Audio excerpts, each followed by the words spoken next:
میں یہودی تو وائف تھی، فلسطین میں ایک مسجد کے باہر کھڑے ہو کر نمازیوں کو ورگلاتی۔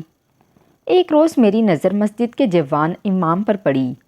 میرا دل اس پر آ گیا۔ روز امام کو بیہودہ اشارے کرتی، لیکن وہ آنکھ تک اٹھا کر نہ دیکھتا۔ اب میرے صبر نے جواب دے دیا۔ ایک دن آدھی رات کو کپڑے اتار کر مسجد میں چلی گئی۔ امام صاحب قرآن پاک کی تلاوت کر رہا تھا۔ جو ہی اس نے مجھ پر نظر ڈالی تو اس نے میں روز ہی ادھر مسجد کے باہر آ کر کھڑی ہو جاتی۔ یہاں کے لوگوں کو ورگلانا میرا پسندیدہ مشغلہ تھا۔ یہاں پر لوگ نماز کے لیے آتے تھے، لیکن میں انہیں اپنے بیہودہ لباس اور جسم کی اداؤں کے ساتھ اپنی طرف متوجہ کرنے کی کوشش کرتی، اور کچھ لوگ تو ہو بھی جاتے، لیکن جس کی طرف میں مائل تھی، جسے میں چاہتی تھی، وہ تو میری طرف نگاہ اٹھا کر بھی نہ دیکھتا تھا۔ میں روز اپنے حسن کو کیل کانٹوں سے لیس کر کے یہاں پر آ کر کھڑی ہو جاتی۔ مجھے یقین تھا ایک دن وہ ضرور میری طرف متوجہ ہوگا اور میں اسے اپنا بنا لوں گی، لیکن اس انسان نے تو شاید قسم کھائی ہوئی تھی کہ وہ مجھے دیکھے گا بھی نہیں۔ میرے اندر یہ بات بے چینی پیدا کر رہی تھی، اور مجھے اس کی یہ بے رخی اچھی نہیں لگ رہی تھی۔ میں چاہتی تھی کہ وہ مجھے بھی اسی طرح چاہے جیسے میں چاہتی ہوں۔ میں ایک یہودی تو وائف ہوں۔ میرا نام الزبتھ ہے۔ میں نے بچپن میں جس ماحول میں آنکھ کھولی وہ تو بہت اچھا تھا۔ یہاں پر میرا ایک چھوٹا سا گھر تھا، اور میں اس گھر میں اپنے ماں باپ کے ساتھ رہتی تھی، لیکن پھر کچھ شرپسند عناصر کی وجہ سے میرے ماں باپ کا انتقال ہو گیا، اور ان کی بے رحم گولیوں نے انہیں بھون ڈالا۔ میں نے اپنے سامنے اپنے ماں باپ کے جسم کو ٹھنڈا ہوتے دیکھا تو جیسے اپنے حواس ہی کھو بیٹھی۔ اس وقت میری عمر صرف 4 سال کی تھی۔ اب میں کتنی دیر اسی طرح گمسم رہی۔ کافی دیر تک میرا علاج معالجہ چلتا رہا، اور پھر مجھے ایک یتیم خانے میں بھیج دیا گیا۔ وہاں پر میں دیگر بچوں کے ساتھ پلنے بڑھنے لگی، لیکن مجھے یتیم خانے کا ماحول بالکل اچھا نہیں لگتا تھا۔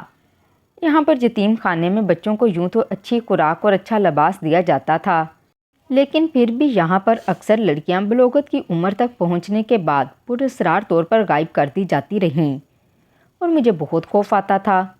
آدھی رات کو لڑکیوں کو اٹھا کر کہیں بھیج دیا جاتا، اور اس کے بعد ان کو کچھ پتہ نہیں پڑتا کہ وہ کدھر گئیں۔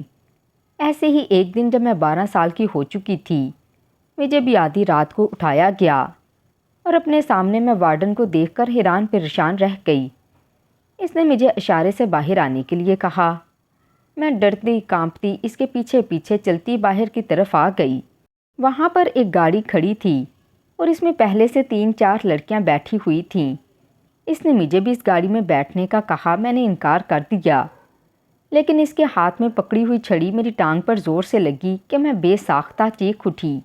اس نے غصے سے مجھے ڈانٹا اور کہا، چیخو مت اور جاؤ یہاں سے، تمہیں اچھی جگہ پر لے جایا جا رہا ہے۔ میں اس اچھی جگہ کی تفصیل تو نہیں جانتی تھی، لیکن اپنی آنکھوں میں اچھی جگہ کے خواب سجائے میں بھی اس گاڑی میں آ بیٹھی۔ میں یتیم خانے کی عمارت کو حیرت اور حسرت بھری نگاہوں سے دیکھ رہی تھی۔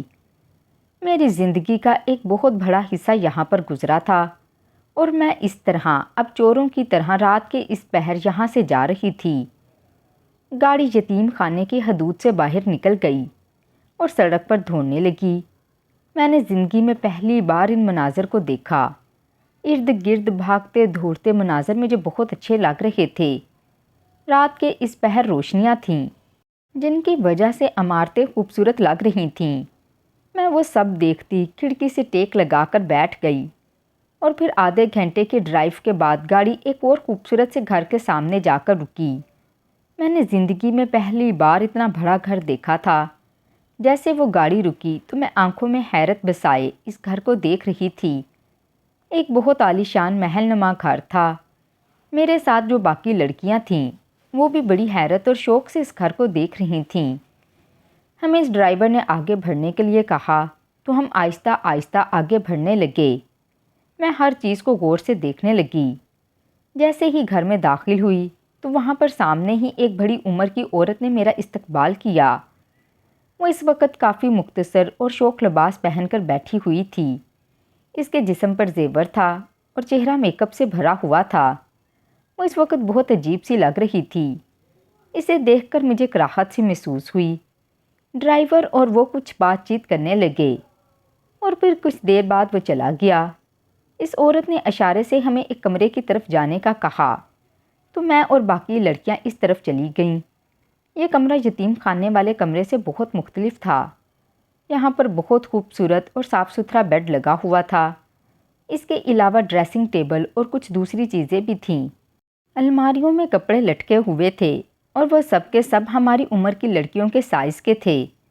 میں حیرت سے ایک ایک چیز کو دیکھتی بیڈ پر آ کر بیٹھ گئی اور ایک طرف لیٹ گئی۔ مجھے ابھی تک سمجھ نہیں آئی کہ یہاں پر کیا ہو رہا ہے اور ہمیں یہاں پر کیوں لایا گیا ہے۔ شاید صبح پتہ چلے گا۔ یہی سوچ کر میں نے آنکھیں بند کر لی اور سونے کی کوشش کرنے لگی۔ کچھ دیر بعد ہی میری آنکھ لگ گئی۔ اگلے دن میں جب سو کر اٹھی تو تب تک ایک لڑکی ہمیں بلانے کے لیے آ چکی تھی۔ وہ ہمیں ناشتے کی میز پر لے آئی۔ وہاں پر وہی رات والی عورت بیٹھی ہوئی تھی۔ اس وقت اس کا لباس پھر بھی کچھ بہتر تھا۔ اس نے ہمیں کرسیوں پر بیٹھنے کا کہا اور ناشتہ کرنے کا کہا۔ میں اور میرے ساتھ والی باقی سب لڑکیاں وہیں پر بیٹھ گئیں اور ایک ایک کر کے ناشتے کے لوازمات کرنے لگیں۔ میں خاموشی سے ناشتہ کر رہی تھی۔ کچھ دیر کے بعد وہ رات والی عورت کہنے لگی، اب تم لوگوں کو یہیں پر رہنا ہے۔ بہتر یہ ہے کہ تم لوگ جتنی جلدی یہاں کے رواج سمجھ لو اتنا ہی اچھا ہے۔ آج سے تم لوگ مہمانوں کے آگے مشروب پیش کیا کرو گی۔ شام کے وقت سج بن کر بیٹھ جانا۔ یہاں پر سب کچھ ہے۔ سجنے سنورنے کے لیے تم لوگوں کو سب کچھ ملے گا۔ تم لوگوں کے کمروں میں جو الماری ہے وہاں پر ہر طرح کے لباس ہیں۔ اپنی مرضی سے لباس کا انتخاب کر کے شام کو مینا سے تیار ہو جانا۔ اس عورت نے تفصیل سے کہا تو میں الجھ گئی کہ آخر شام کو تیار ہونے کا کیا مطلب ہے، اور میں نے اس سے یہ بھی پوچھ لیا تو وہ مہنی خیزی سے مسکرا دی اور پھر کہنے لگی، بہت جلد تمہیں اس کا مطلب سمجھ آ جائے گا۔ ابھی تو جو کچھ کہا ہے وہی کرو۔ میں چپ ہو گئی اور اس کے بعد اٹھ کر اپنے کمرے میں آ گئی۔ تھوڑی دیر بعد وہی لڑکی کمرے میں آ گئی جس کے لیے رات والی عورت نے کہا تھا کہ وہ تمہیں تیار کرے گی۔ اس نے آ کر ہماری بھویں تراشنی شروع کر دیں، ویکس کرنی شروع کر دی اور اس کے علاوہ جو ضروری کام تھے اس نے سارے کیے۔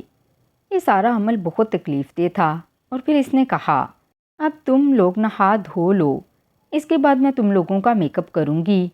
میں نے زندگی میں کبھی یہ کام نہیں کروائے تھے اور اب جب ہو گئے تھے تو بہت عجیب سا لگ رہا تھا۔ میں نہانے کے لیے چلی گئی۔ اتنی دیر میں وہ باقی لڑکیوں کے میک اپ کرنے لگی۔ میں جب باہر آئی تو اس نے میرے بال خشک کر کے ان کا ایک جدید طرح کا ہیئر سٹائل بنا دیا اور اس کے بعد میرا بڑا خوبصورت میک اپ کیا۔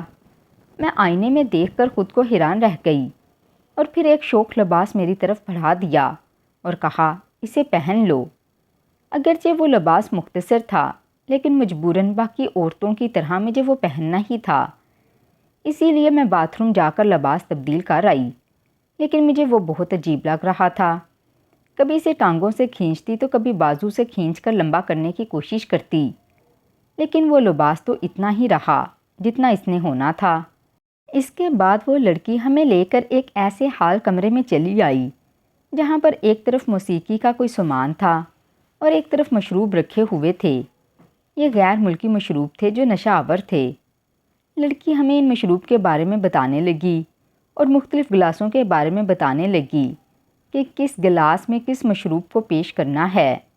میں غائب دماغی سے سن رہی تھی۔ مجھے اس لڑکی کی باتوں میں کوئی دلچسپی نہیں تھی، لیکن یہاں رہنے کے لیے مجبوراً مجھے یہ کام کرنا ہی تھا۔ اسی لیے میں نے ان گلاسوں میں مشروب انڈیلا اور آنے والے مہمانوں کو پیش کرنے لگی۔ یہ مہمان بہت عجیب نوعیت کے تھے۔ سارے کے سارے مرد تھے۔ ان کے ہاتھوں میں پھول تھے۔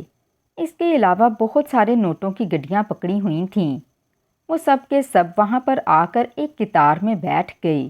میں باری باری ان کے آگے ٹرے لے کر جانے لگی۔ جس کو جو مشروب چاہیے تھا وہ اٹھا لیتا، لیکن ان مردوں کی نظریں بہت عجیب سی تھیں، بہت گندی نظریں تھیں۔ مجھے وہ نظریں اچھی نہیں لگ رہی تھیں۔ میں اپنے آپ میں سمٹتی جا رہی تھی۔ مجھے یہ سب بہت عجیب لگ رہا تھا۔ اور تبھی اس رات ہی مجھ پر انکشاف ہوا کہ یہ ایک کبا خانہ تھا، جدید دور کا جدید طرز کا بنایا گیا کبا خانہ، جہاں پر مرد اپنی ہوس بجھانے کے لیے آتے تھے۔ یہاں پر عورتوں کی تعداد کافی زیادہ تھی، اور انہیں جو عورت پسند آتی وہ اسے اس کی مرضی کی قیمت دے کر ایک رات کے لیے خرید لیتے۔ مجھے یتیم خانے والوں نے یہاں پر بیچ دیا تھا، اور اب میرا مستقل ٹھکانہ یہیں پر تھا۔ حالانکہ میں نے اس صورتحال سے نکلنے کے لیے بہت ہاتھ پیر مارے، میں نے بہت احتجاج کیا، لیکن مجھے انہوں نے مارا پیٹا اور زبردستی یہاں پر روک کے رکھا۔ میں پہلے تو کچھ عرصہ صرف مہمانوں کو مشروب ہی پیش کرتی رہی، اور کبھی کبھار کسی نہ کسی مہمان کا دل بہلانے کے لیے اس کے پاس بیٹھ جاتی۔ پھر جب میں 16 سال کی ہوئی تو اس کبا خانے کی انچارج نے مجھے باقاعدہ طور پر دھندے پر اتار دیا، اور جس رات میں نے پہلی بار دھندے پر اترنا تھا وہ باقاعدہ طور پر اس رات میری بولی لگائی گئی، اور جس نے سب سے زیادہ بولی دی تھی اسے ہی میرے ساتھ نصیب ہوا۔ کبا خانے کی ناظمہ کو اس طرح کے کام بہت آتے تھے، اور یوں اب میں باقاعدہ طور پر اس دھندے میں شامل ہو گئی تھی۔ میرا کمرہ بھی الگ کر دیا گیا تھا، اور مجھے بڑا شاہانہ پروٹوکول دیا گیا۔ آہستہ آہستہ اسی رنگ میں رنگ گئی، اور اب کبا خانہ کی انچارج کو میرے اوپر بہت اعتماد تھا۔ وہ مجھے اکثر باہر شاپنگ کے لیے بھی جانے دیتی، اور اکثر میری ہتھیلی پر پیسے بھی رکھتی، کیونکہ میرے اوپر بہت سارے لوگ بہت مہربان تھے اور پیسہ لٹانے میں ذرا بھی دریغ نہیں کرتے تھے۔ انہی دنوں میں جب میں ایک بار بازار گئی تو وہاں پر میں نے ایک مسجد دیکھی۔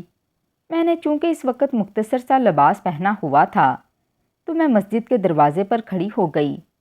وہاں کے آتے جاتے لوگ میرے جسم سے اپنی آنکھیں سینکنے لگے، اور مجھے یہ سب بڑا اچھا لگ رہا تھا۔ میں کافی دیر پر وہیں کھڑی رہی اور پھر واپس اپنے کبا خانے پر لوٹ آئی۔ لیکن آج میں نے جو مسجد کے باہر کیا اس سے مجھے بڑی دلی تسکین ملی، اور مجھے یہ سب کر کے بہت اچھا لگا۔ اس کے کچھ عرصے بعد پھر جب میں دوبارہ بازار گئی اور میں نے پھر وہی عمل دہرایا، میں آج بھی مسجد کے دروازے پر کھڑی ہو گئی اور آتے جاتے لوگوں کو ورگلانے لگی۔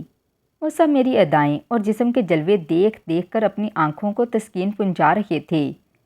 کچھ نے تو آ کر میرے پاس مجھے چھونا بھی چاہا، لیکن اس کی اجازت میں نے نہیں دی، کیونکہ جب تک پیسے ہاتھ پر نہیں رکھے جائیں گے تب تک کوئی نہیں چھو سکتا۔ لوگ میرے باک انداز کو دیکھ رہے تھے اور مسجد میں آ جا رہے تھے۔ میرے لیے اتنا ہی بہت تھا۔ اسی دوران میری نظر مسجد میں بیٹھے ہوئے ایک خوبصورت اور خوش شکل نوجوان پر پڑی۔ وہ نوجوان نظریں نیچی کیے ہوئے اپنے کام میں مصروف تھا، اور مجھے اسے اس طرح دیکھ کر بہت عجیب لگا۔ جہاں پر سب لوگ میرے جسم سے اپنی آنکھوں کی پیاس بجھا رہے تھے، وہاں پر وہ میری طرف نگاہ اٹھا کر بھی نہیں دیکھ رہا تھا۔ میں نے اسے بڑے بخودہ سے انداز میں مخاطب کر کے بلانا چاہا، لیکن اس نے میری طرف نگاہ بھی نہیں اٹھا کر دیکھا اور اپنے کام میں مصروف رہا۔ مجھے اپنی بہت ہی توہین محسوس ہوئی، اور ایسے لگنے لگا جیسے وہ مجھے نظر انداز کر کے میرے منہ پر تھپڑ مار رہا ہے۔ میں اپنے آپ میں سلگتی ہوئی واپس گھر پر آ گئی۔ آج میرا کچھ بھی کرنے کا موڈ نہیں تھا، کیونکہ اس آدمی نے میرا موڈ خراب کر دیا تھا۔ اسی لیے میں نے انچارج سے کہہ دیا آج میرے کمرے میں کسی کو نہ بھیجے، لیکن اسے تو جیسے ہول ہی پڑ گئے۔ اس کا کہنا تھا ایک رات کا اتنا نقصان ہو جائے گا، اس لیے ایسا فیصلہ نہیں کرنا جس سے نقصان ہو۔ میں دل ہی دل میں تلملا کر رہ گئی، اور انچارج نے اپنی ہی مرضی کی اور کمرے کے اندر ایک امیر اور بھوکے مرد کو بھیج دیا۔ چونکہ میرا موڈ اچھا نہیں تھا، اسی لیے میں اسے بھی اچھا وقت نہیں دے پائی، لیکن اس نے کوئی گلہ نہیں کیا اور مطلوبہ قیمت میرے بستر پر رکھ کر چلا گیا۔ میں اس نوجوان کی وجہ سے بہت زیادہ تلملا رہی تھی، اسی لیے اگلے ہی دن میں دوبارہ پھر سے پہلے جیسے مختصر لباس پہن کر مسجد کے دروازے پر جا کر کھڑی ہو گئی۔ میرا ارادہ تھا کہ آج تو میں اسے ورگلا کر ہی رہوں گی اور اپنے جسم کا جلوہ اسے دکھا کر ہی رہوں گی، لیکن میرے لاکھ بلانے پر بھی اس نے میری طرف نگاہ نہیں اٹھائی، جبکہ باقی لوگ مسجد میں بیٹھ کر بھی بڑے شوق سے اپنی نظریں میرے جسم کے آر پار کر رہے تھے۔ میں اس شخص کے مستقل مزاجی پر حیران ہو رہی تھی، لیکن اب میری بھی پکی ضد ہو چکی تھی کہ میں اسے کسی نہ کسی طریقے سے ورگلا کر ہی رہوں گی۔ اسی لیے میں کچھ دن روز ہی وہاں پر چلی جاتی، دروازے کے باہر کھڑی ہوتی، اپنے جسم کو طرح طرح کی خوشبوؤں سے مہکاتی، اپنے لباس سے بہترین لباس منتخب کرتی، اور جو میرے جسم کو واضح بھی کرتا اور چھپاتا بھی نہیں۔ میں طرح طرح کا ہیئر سٹائل بنا کر مختلف طرح کے میک اپ کر کے جاتی، اور ہر بار میں مختلف ادا سے وہاں پر کھڑی ہوتی، لیکن مجال ہے کہ اس نوجوان نے میری طرف ایک نگاہ بھی کر کے دیکھا ہو۔ مجھے بہت تلملاہٹ ہو رہی تھی اور میں کسی بھی طریقے سے اس نوجوان کو زیر ہار کرنا چاہتی تھی۔ میں نے وہاں پر موجود لوگوں سے اس کے بارے میں معلومات لیں تو پتہ چلا وہ وہاں کا امام مسجد ہے اور کچھ عرصہ پہلے ہی یہاں پر تعینات ہوا ہے۔ اپنی ایک بوڑھی ماں کے ساتھ اسی شہر کے کونے میں رہتا ہے، اور مسجد کی طرف سے اسے جو وظیفہ ملتا ہے وہ اسی میں اپنی گزر بسر کرتا ہے۔ میں چونکہ ویسے ہی یہودی تھی اور مجھے اس طرح نمازیوں کو بہکانا اور انہیں اپنی اداؤں کے جال میں پھنسانا اچھا لگتا تھا، اسی لیے میرے نزدیک وہ کوئی بھی تھا، مجھے تو بس اسے کسی طریقے سے اپنے حسن کے جال میں پھنسانا تھا۔ لیکن مجھے اس میں کامیابی نہیں ہو رہی تھی۔ وہ لڑکا بہت مستقل مزاج اور اپنے ایمان کا پکا تھا۔ اس لڑکے کی وجہ سے میرا اپنا کام بھی خراب ہو رہا تھا۔ میں اپنے گاہکوں کے اوپر پوری طرح توجہ نہیں دے پا رہی تھی، کیونکہ میں اس لڑکے کی ضد میں آ چکی تھی اور مجھے اس لڑکے کو زیر ہار کرنا تھا، اور میں اسی کے بارے میں سوچتی رہتی۔ اپنے گاہکوں کو میں پہلے کی طرح توجہ اور محبت نہ دے پاتی۔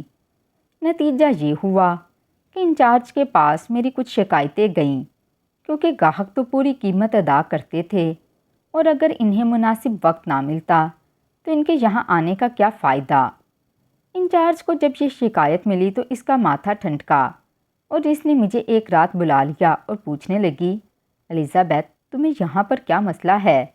تم اچھی بھلی کام کرتی کرتی کیوں پٹری سے اتر گئی ہو؟ کیا معاملہ ہے؟ مجھے بتاؤ۔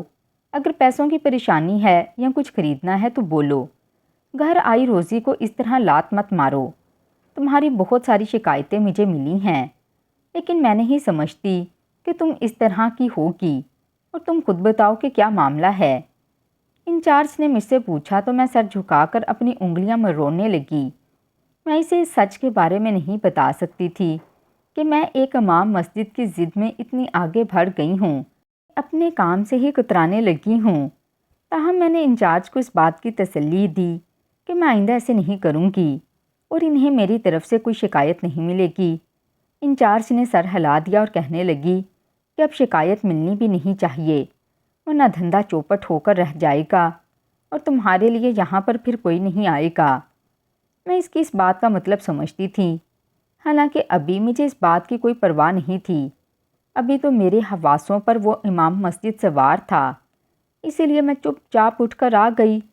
مجھے معلوم تھا کوٹھے پر جتنی زیادہ پذیرائی گاہکوں کو دی جائے گی وہ اتنے ہی شوق سے چلے آتے ہیں، لیکن اگر انہیں یہاں پر ویسا ماحول نہیں ملے گا جیسا وہ چاہتے ہیں تو پھر وہ دوبارہ پلٹ کر نہیں آتے۔ میں اب ایسے منصوبوں پر غور کرنے لگی جس کی بدولت میں اس امام مسجد کو اپنی طرف متوجہ کر پاتی، لیکن مجھے کوئی بھی بات سمجھ میں نہیں آ رہی تھی، کیونکہ میری اداؤں کے جال میں تو وہ پھنس نہیں رہا تھا اور میرے بلانے پر وہ متوجہ نہیں ہو رہا تھا۔ اور پھر بہت دن سوچنے کے بعد مجھے ایک منصوبہ سمجھ میں آ گیا اور میری آنکھیں چمکنے لگیں۔ میں نے اسی پر عمل کرنے کا سوچا، اور میں اگلے ہی دن آدھی رات کے وقت بے لباس ہو کر مسجد میں چلی گئی۔ میرا ارادہ تھا کہ مجھے اس طرح دیکھ کر وہ امام مسجد ایک بار تو ضرور میری طرف بڑھے گا، مجھے چھوئے گا اور میں اسے پھر دھتکار دوں گی۔ لیکن میری حیرت کی انتہا نہ رہی جب اس نے مجھے اس طرح دیکھا اور ایک دم وہاں سے استغفار کرتا ہوا بھاگ گیا۔ میں حیرت کا مجسمہ بن کر مسجد میں کھڑی رہ گئی۔ مجھے اپنے آپ سے نفرت محسوس ہوئی۔ اپنا آپ مجھے کبھی بھی اتنا گرا ہوا نہیں لگا تھا جتنا آج لگا تھا۔ وہ شخص وہاں سے کیا بھاگ گیا، میرا تو چین اور سکون ہی لٹ گیا۔ نہ جانے کس طرح میں واپس اپنے گھر آئی اور آ کر کمرے میں بند ہو گئی، تو پھر اپنے کمرے میں بند ہونے کے بعد پچھتاوے نے جیسے میرے دل کا راستہ دیکھ لیا۔ میں اس شخص کی پارسائی کی قاتل ہو گئی۔ اس شخص کی شرافت اور اعلیٰ کردار نے مجھے بے مول خرید لیا۔ مجھے لگا زمین پر میرے جیسا ذلیل اور گھٹیا شخص کوئی بھی نہیں ہوگا۔ میں نے اس شخص کے نیک کردار کی وجہ سے اس کے دین کا مطالعہ کرنا شروع کر دیا۔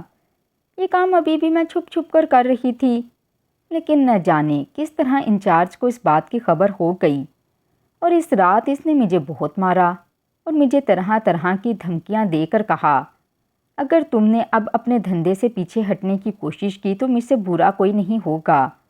تمہیں مار کر ایسی جگہ پھینک دوں گی جہاں پر کبھی تمہیں پانی بھی نصیب نہیں ہوگا۔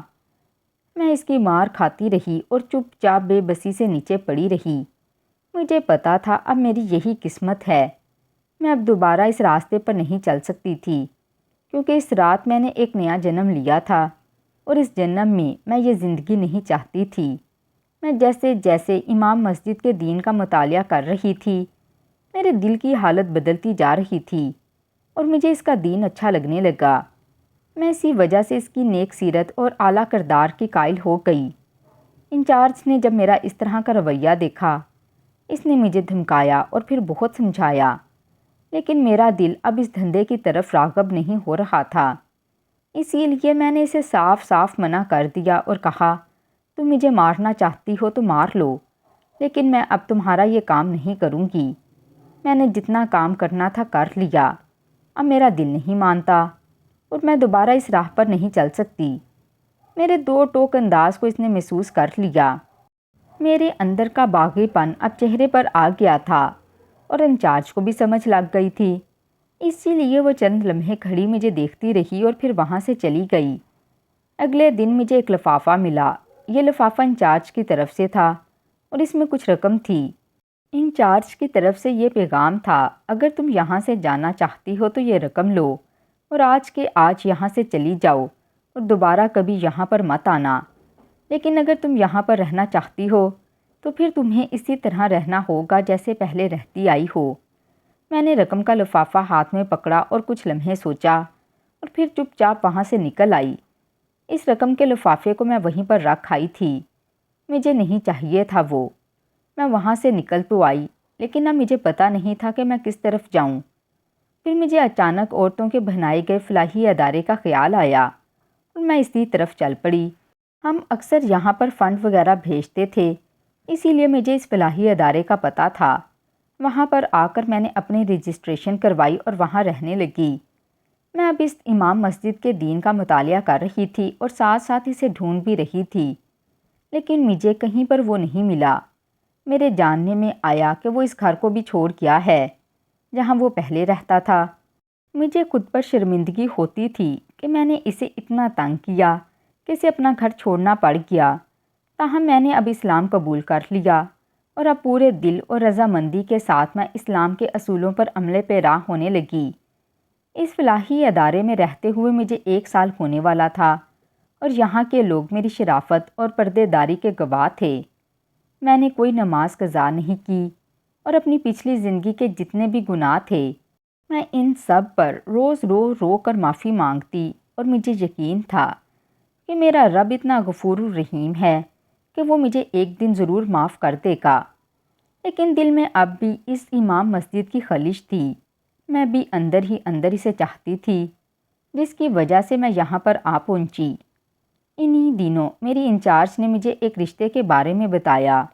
اس کا کہنا تھا کہ لڑکا حافظ قرآن ہے اور دین و دنیا کی تعلیم سے آراستہ ہے، اپنی ماں کا واحد سہارا ہے، اور اس کی ماں کی صرف ایک ہی ڈیمانڈ ہے کہ لڑکی نیک اور پرہیزگار ہو، اس کے علاوہ اسلامی اصولوں کے مطابق اپنی زندگی گزارتی ہو۔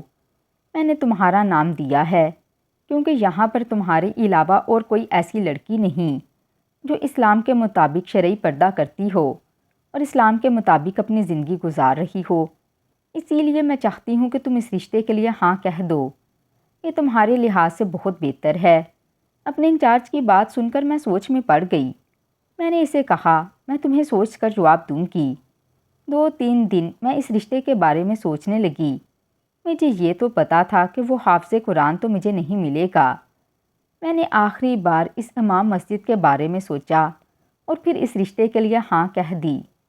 میری طرف سے صرف انچارج اور یہاں کے ادارے کے کچھ خواتین نے ہی شرکت کی تھی، جبکہ اس لڑکے کی طرف سے بھی چند لوگ ہی سادگی سے نکاح کرنے کے لیے آئے تھے، اور میں رخصت ہو کر اس لڑکے کی طرف آ گئی۔ میں اس کو جانتی تک نہیں تھی۔ میرے دل میں ایک بار اس امام مسجد کا خیال آیا، لیکن میں نے اسے جھٹک دیا اور کہا، اب مجھے کسی اور کے نکاح میں ہوتے ہوئے اس کے بارے میں نہیں سوچنا۔ مجھے ایمانداری کے ساتھ اس آدمی کے ساتھ زندگی گزارنی چاہیے۔ میں اپنی سیج پر بیٹھی یہی سب کچھ سوچ رہی تھی کہ اتنے میں میرا دلہا اندر آ گیا۔ میں نے چونکہ گھونگھٹ نکال رکھا تھا، اسی لیے دیکھ نہ پائی۔ اندر آ کر وہ میرے قریب بیٹھ گیا اور شائستگی سے مجھے سلام کر کے میرا گھونگھٹ اٹھایا، لیکن اس کے بعد اس کی آواز نہیں آئی۔ وہ حیرت کا مجسمہ بنا ہوا تھا۔ میں نے جیسے ہی نظریں اٹھا کر اسے دیکھا تو میں خود بھی حیران رہ گئی۔ وہ شخص اور کوئی نہیں بلکہ وہی امام مسجد تھا۔ میں حیرت سے اسے دیکھ کر کہنے لگی، تم؟ وہ بھی اتنی ہی حیرت سے مجھے دیکھ رہا تھا، جس سے صاف ظاہر تھا کہ اس نے بھی مجھے پہچان لیا۔ وہ کہنے لگا، مجھے نہیں معلوم تھا کہ تم ہی وہ لڑکی ہو جسے میری ماں نے منتخب کیا۔ وہ شاید تمہارے بارے میں جانتی نہیں، اسی لیے اس نے تمہارا انتخاب کر لیا۔ لیکن میں نے اسے کہا کہ میں وہ سب کام چھوڑ چکی ہوں۔ جس رات تم نے مجھے بے لباس دیکھ کر وہاں سے بھاگے تھے، اس دن کے بعد سے میری زندگی بدل گئی اور میں دوبارہ کبھی اس راہ پر نہیں چلی۔ اب میں مسلمان ہو چکی ہوں اور میری گزشتہ زندگی اب بالکل بدل چکی ہے۔ میری بات پر وہ حیرت سے میری کہانی سنتا رہا اور پھر کہنے لگا، شاید ہمارا ساتھ اسی طرح ہی لکھا تھا، شاید ہم نے اسی طرح ہی ملنا تھا۔ میں تو اس دن وہاں سے بھاگ گیا۔ میں نے اپنا گھر بھی بدل لیا اور مسجد بھی بدل لی، کیونکہ میں دوبارہ تمہارے سامنے نہیں کرنا چاہتا تھا۔ میں نہیں چاہتا تھا کہ میں گناہ کے راستے پر چل نکلوں، اسی لیے میں نے اپنا راستہ ہی بدل لیا۔ لیکن مجھے نہیں معلوم تھا کہ میرے سب راستے تمہاری طرف ہی آتے ہیں۔ یہ کہہ کر اس نے میرا ہاتھ تھام لیا اور مجھے اس بات کا یقین ہو گیا کہ میری زندگی بہت سکون اور محبت بھری گزرے گی، جس میں پچھلی زندگی کی تلخی کی کوئی نشانی نہیں ہوگی۔ تو ناظرین، مزید اس طرح کی سبق آموز کہانیاں سننے کے لیے ہماری ویڈیو کو لائک کریں، شیئر کریں اور ہمارے چینل کو بھی سبسکرائب کر دیں۔ شکریہ۔